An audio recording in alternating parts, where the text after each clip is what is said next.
Okay, so we'll be starting today with the first presentation. Our speaker is Abodunde Demilade.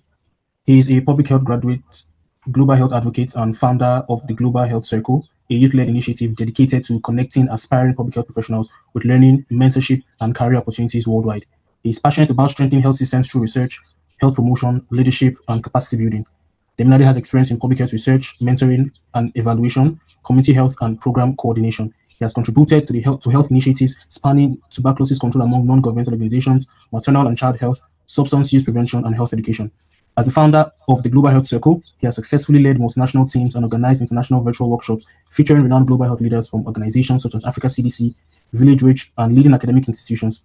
His interests include epidemiology, implementation science, digital public health, and youth leadership, with a strong commitment to empowering the next generation of global health professionals. Today, he will be speaking on the topic Africa population boom, an opportunity or crisis. Mr. Demnade, the floor is yours now. All right. Good evening, everyone. It's always a pleasure to be in or to take part in conversations like this. Thank you so much. I would sincerely like to appreciate the organizers of this event, as well as the teams working behind the scene to make this possible. Thank you so much for the opportunity to be present in conversations like this. So, officially, I would like to welcome everyone to my session today. In today's session, we'll be exploring one of the most defining issues of our century, rather, Africa's demographic expansion. Now, this expansion is this unprecedented youth growth our greatest strategic asset or an overwhelming systemic strain? So, over the next 20 minutes, I don't know, I've forgotten the period or the range of minutes I'll be spending on this call. So, over the next few minutes, we'll break down the numbers, the health system's impact, and what we as early career professionals must do about this Africa's demographic expansion. All right, so can I have the second? Okay, 4 critical questions to answer. Right. Okay, so on this call, to navigate this topic effectively, we are going to be answering 4 interconnected questions today. Who does Africa's current demographic trajectory, or what does Africa's current demographic trajectory actually looks like? What is the demographic dividend? And where do we stand? How do these population dynamics reshape our health systems? And as early career professionals, what is our role? Yeah, so as I said initially, to navigate this topic effectively, we will have to answer these 4 interconnected questions, starting with the raw demographic numbers, moving into economic theory, examining real-world health system pressures, and concluding with concrete action steps for everyone on this call. So the thoughts, can I have the thought slide, please? It's on. Well, I haven't seen it yet.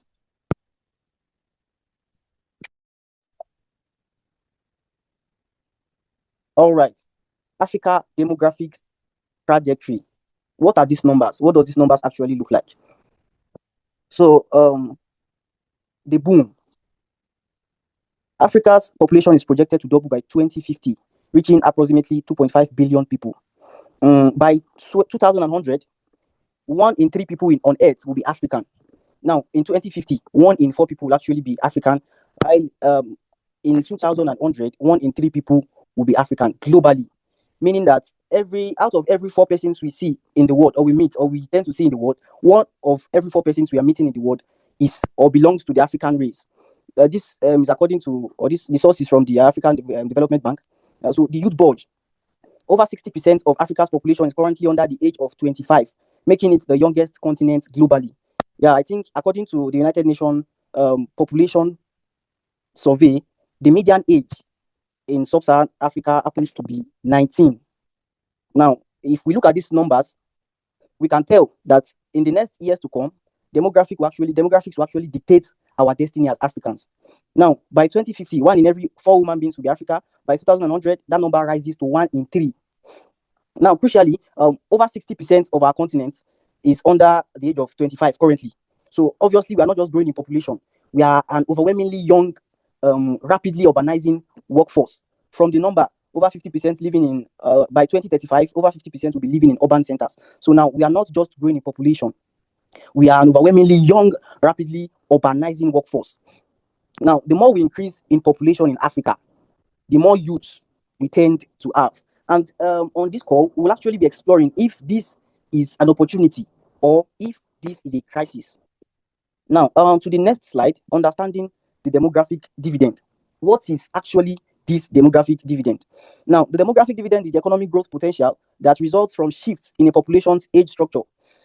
Specifically, when the working age population, it happens to be between the range of 15 and 64, when the working age population is larger than the non-working age population, then we can say, and these numbers can or is actually leading to an economical growth. Then we can say the demographic dividend is happening.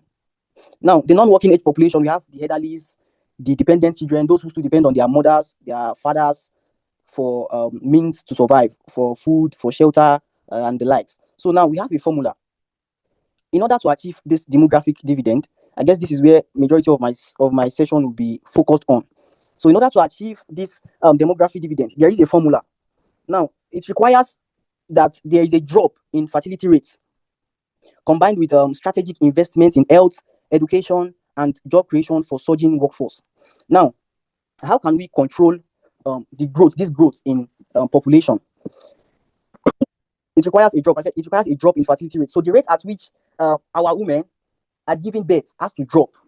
So as if this drop is actually happening, now there will be less dependence. Dependent age. That's the children, the elderlies. There will be less of these people, and then there will be more youth population in Africa, and this will actually make or aid Africa economic system, health system. It will improve Africa's economic health system, because definitely youths are the order of the day in majority of what we tend to see today. Majority of the great events happening today, the youths are always behind a majority of them. So if we can actually reduce fertility rates, then there would be a proper control in population growth. And now, how do we invest heavily in human capital?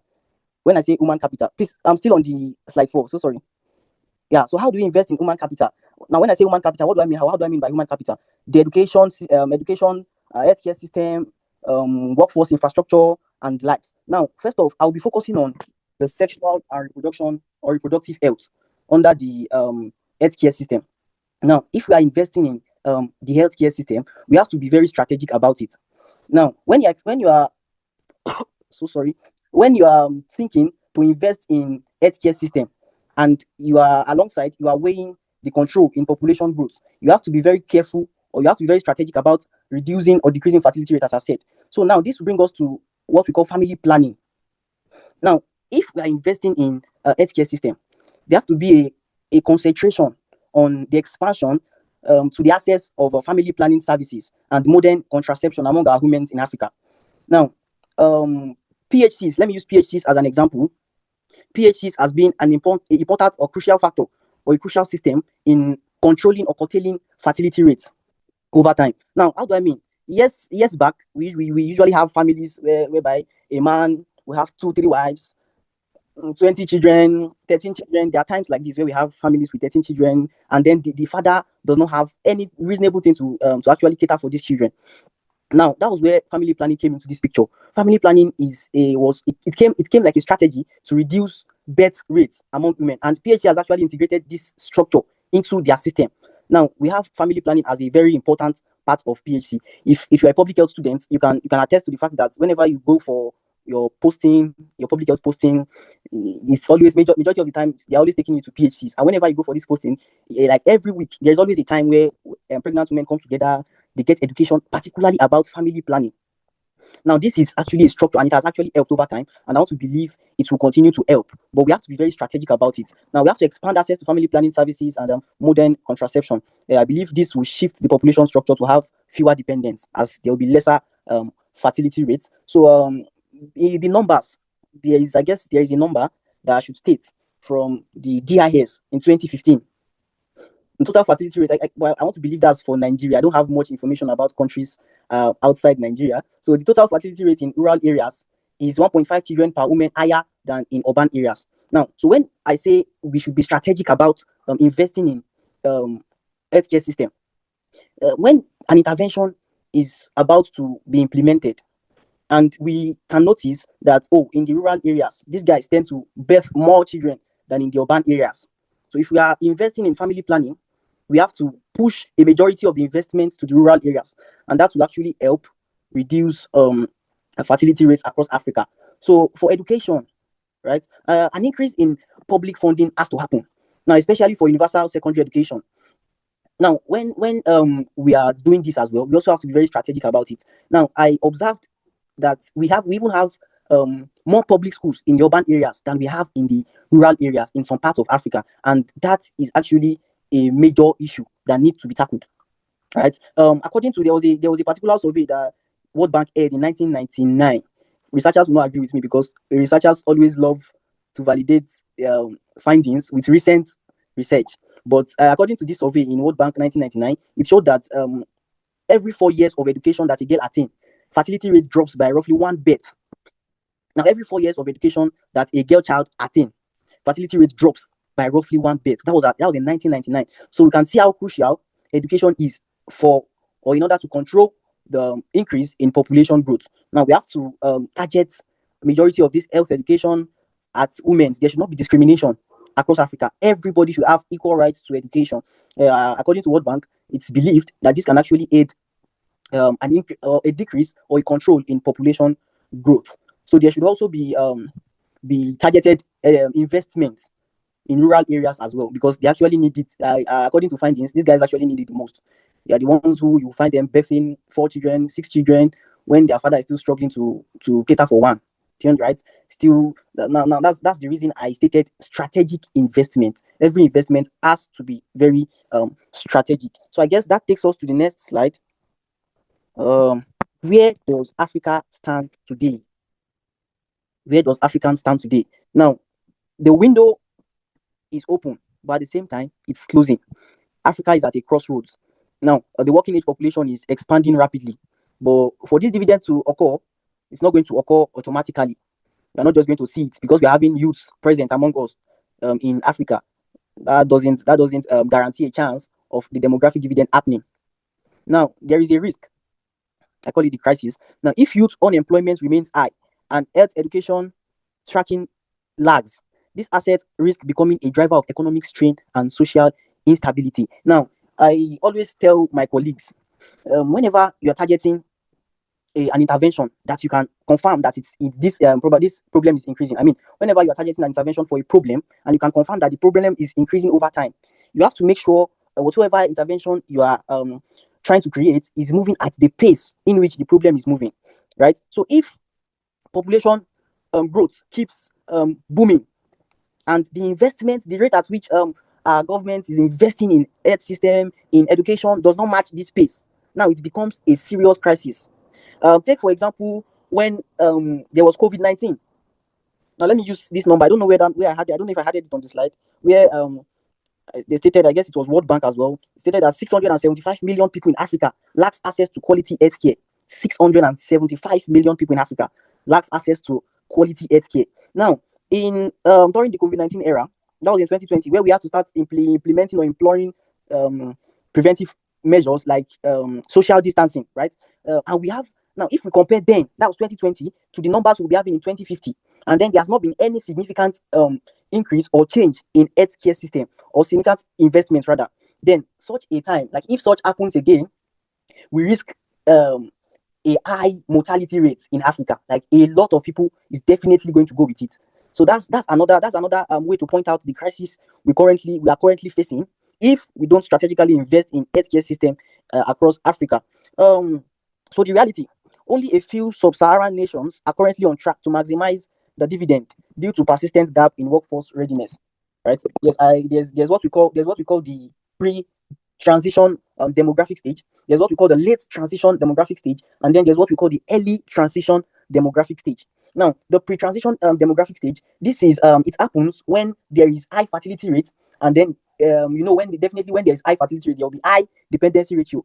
As they are giving birth to children who would have to depend on them for survival, right? Countries like this, I guess Somalia, we have Niger, we have Chad. So countries like this actually requires a specific or a different economic objective to be able to probably cross to the early transition stage, which happen to be the demographic. I call it the demographic dividend window. Some people call it the sweet spot, because this is the stage where we actually attain that demographic dividend. This is the stage whereby we have an economic growth due to the large number or the large presence of youth in a particular population. So I want to believe every country in Africa are targeting to be at this soft or this sweet spot, right? So for the late transition countries, this is when there is a decline in fertility rates, and then there is a peak in working age population. But at the same time, specific strategies is also needed for there to be, or for these countries, for the countries that belong to this group, to fall into the demographic dividend. I don't know, Daniel, please, how long do I still have to stay on this call? Are you with me? Yeah, give or take 10 minutes. What did you say, please? 10 minutes, 10 minutes. Oh, I have 10 minutes to go. Yes. Wow. All right. So let me be fast about it. All right, please, can we move to the next slide? Impact on Earth system. What are the impacts of, or what is actually the impact of this population bulge on the health systems, and what are the demands? So the first one, okay, the double burden of disease. Health systems must simultaneously fight infectious disease while managing a massive rise in non-communicable diseases like mental health conditions, diabetes, and cardiovascular disease among a growing urban youth and adult population. Yeah, this actually is also a concern. Why is that? In Africa currently, there is actually a less space, or a lesser opportunity space for youth. So this over time, you find youths involving themselves in things they are not supposed to do, like drugs. They involve themselves in drugs, robbery, cultism, and the likes. Right. So as a result of these drugs, probably when they take drugs, some of them tend to have mental health issues. And recently, there's been an alarming rate at which our youth abuse drugs. That's one of the reasons I'm volunteering as a data and impact team lead for Project DASA, a project focused on controlling drug abuse among youth population. Recently, there's been a rapid rise in youth, and that's not, majority of the times when you tend to speak with these youths, you really can't blame them. Reason being that majority of them, when they don't have anything doing, they have to, some of them, depression sets in, then they have to find things that will actually cure depression. Then they'll fall back to all these things. They fall back to taking drugs, fall back to cultism for pleasure, right? So if we are making in an intervention for this as well, we have to make sure we are ready to treat double burden. I mean, while we are treating non-communicable disease, we are also treating infectious disease among these urbanizing youth. Secondly, our health workforce is severely overstretched. Now, we are going to, in 2030, it's projected that in the health workforce, there will be a shortage of millions of professionals by 2030. And that's where a majority of us will actually come in this evening. And so finally, high out-of-pocket health costs continue to push families into poverty. Now, when they don't have access to quality health care, some of them actually want to meet up with these demands. Now, when an issue like a mental health arises in a family, the father actually wants to, or the mother actually wants to make sure, oh, this my child is given a proper care that they deserve. And funny enough, they might not have the cost to control all these things or to cure all these things. So they have to fall back to loans. They have to fall back to so many financial how do I put it? So many financial ways to come up with cures for their children, and this might actually lead them to poverty. It might lead some of them to poverty. Loans when you don't have a proper income to pay back, will actually fall you back to poverty. So okay, that's the financing gap. All right, please, the next slide. I'm trying to be as fast as possible. Okay, so the call to action for early career professionals. Now, as students and emerging public health professionals, we are the bridge between passion and practice. Now, we have passion for public health. We have passion to be a researcher. We have passion to be an epidemiologist. But how have we been putting all this into practice? Now, public health generally involves actions that sometimes people do not even see them, right? Some of the actions we take as public health professionals are not seen. So basically, you can understand that public health involves prevention, and then before a disease or a prevalence occurs, we are trying to work behind the scene, looking for every possible means to make sure it does not happen. Now, if we are to find ourselves in helping or in contributing to making sure there is a proper or demographic dividend, right, in Africa, we can actually make use of these avenues. Health education, we can go to the rural areas if we have the access. Go to rural areas, educate women about all these things, teach them what family planning actually means, teach them the implications of overcrowding in a family, teach them why they should not give birth to more than they can actually control financially and economically rather. As public health professionals as well, we should also be able to look for evidence-based policy, we should through research. Yeah, I believe through research there should be an evidence, right? Because if you are advocating for something and you don't have a proper evidence, you are sincerely on the wrong path. So if for that's for data analysts and researchers, there should be evidence-based data. Now, when you've gotten all this data, you can advocate for policies that can affect the earth system positively. So we have to shift from observers to architects. We have to move from identifying earth system failures to actually designing local data-driven solutions. That's what I said. You can create initiatives that involve educating women, initiatives that involves fundraising, that would involve fundraising from the government to actually improve rural areas closer to you or close by to you, right? Most of us have visibility. We should make sure we are using or we are making use of this visibility. Okay, leverage digital and community networks. Now, utilize community building, peer-to-peer mentorship, and opportunity sharing to bypass traditional institutional bottlenecks. And that's why TGHC exists, the Global Health Circle. That's why we exist today. Now, in universities, in schools, majority of the times you don't get the major how do I put the major experiences or the major things you need to know. You don't get them in school, right? You get them probably when you hear from experienced professionals, when you go on field, right? So as youths, we have to leverage community networks, leverage digital community networks, involve yourself in conversations like this, right? So you can improve your knowledge, improve your skills, and then you can be useful or impactful for the proposed demographic dividend in coming years in Africa. So you also advocate for policy accountability.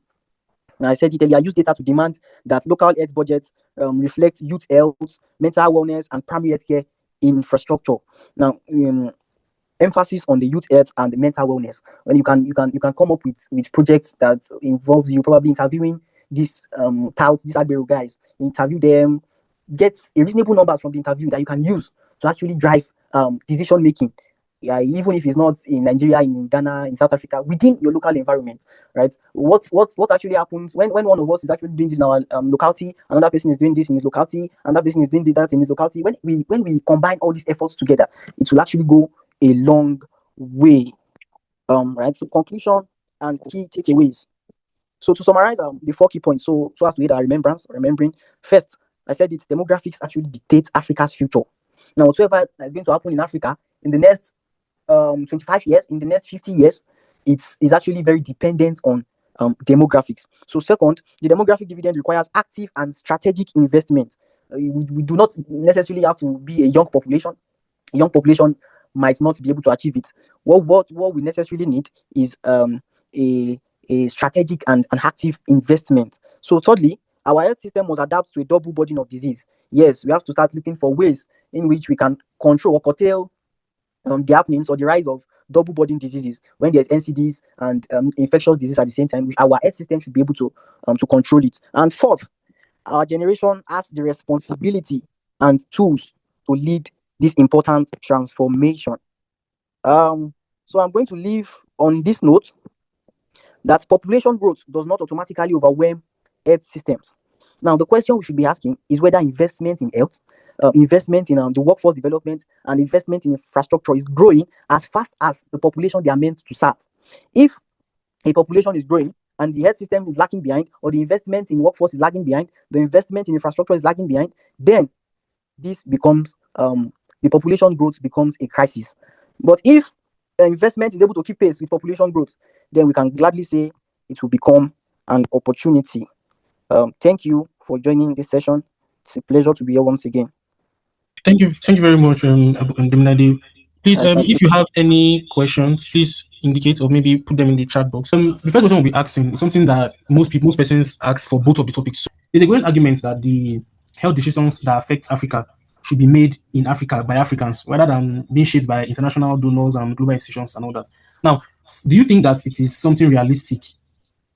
And then what would need to change for something like that to actually happen? What I'm trying to say is that for decisions affecting Africa to be made in Africa, is it realistic at this current state that we are as a continent? And then what really needs to change for that to be possible? Very quickly, please.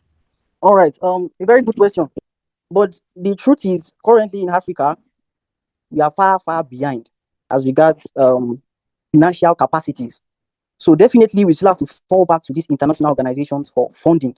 Reason being that not to criticize our leaders, but recently in Africa, we barely see a government that prioritize whenever you see their budget, a country budget. Now you really see governance or governments that prioritize all these things: youth involvement, healthcare system strengthening, right? So majority of the organizations who are actively or selflessly trying to look for solutions to all these things in Africa still have to fall back to international donors for funding. Now, if this will change, then we definitely would need reasonable leaders, and then we will need to actually, from our own end as well, we need to start looking for ways at which we can generate proper incomes in Africa as a whole. But on a sincere note, it is 20. It is not feasible to rely on Africa for funding whenever you're having a major project like this. Is usually not always feasible. So there are some NGOs in Nigeria, in Africa rather, that will actually attend to you, or that would be open to provide funding, but to some extent it might be limited,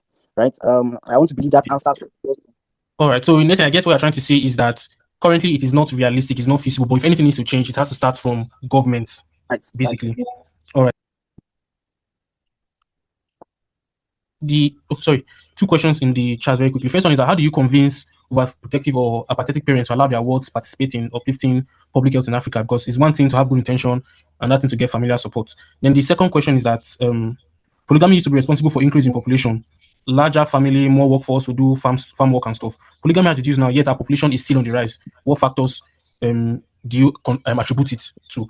So very quickly, in like 2 minutes, I don't know if you can go over those two questions because we see how somebody's hand up for one other question. Thank you. I'll try as much as possible to be fast. Thank you so much, Daniel. For the second question, now the truth is, population is actually reducing, right? But the numbers makes it look like it is increasing, but over time, population is actually reducing. Now in Nigeria, the total fertility rate, according to MICS survey, currently happens to be 5.8. Now it's projected to reduce in 2050 by 3 point to reduce to 3.59, if I'm not mistaken. I stand to be corrected. And in 2030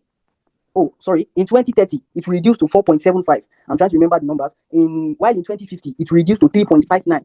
So for me, population is not drastically increasing. Actually, it looks like it's increasing, but it is actually reducing.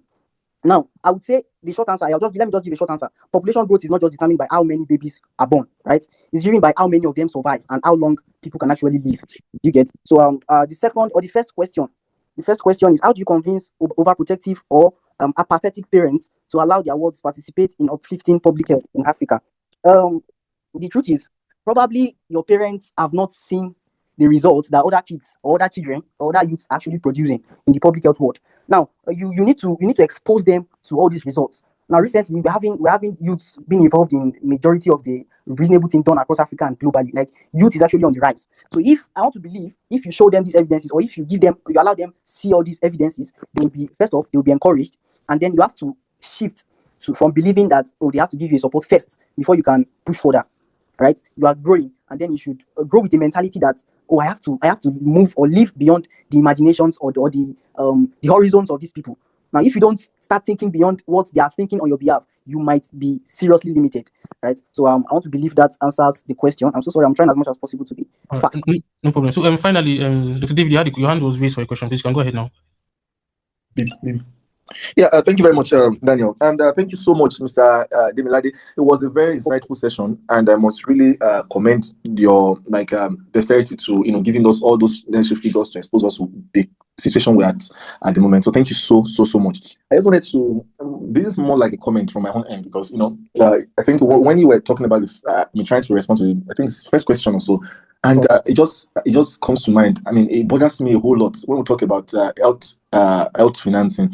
When we consider the fact that decisions that concern Africa, decisions that concern Africa cannot be made by Africans because of the reliance on Western funding. And then when we look at it critically, the question really is that, is it because we don't have the money to fund our own healthcare? Or because we are not prioritizing healthcare funding as our own responsibility in Africa. I know there's a sort of a divide amongst public health professionals when this debate comes forward. But I just think that really the time has actually come for us to not yield the power to make decisions, because the truth is, who pays the piper really dictates the tune, right? So I'm thinking that funding healthcare has to be done locally. so that we can actually own the decisions and own our policies, own our mandates to improving healthcare. For me, it's just more like a comment, and then it's my perspective on the subject. Thank you so much.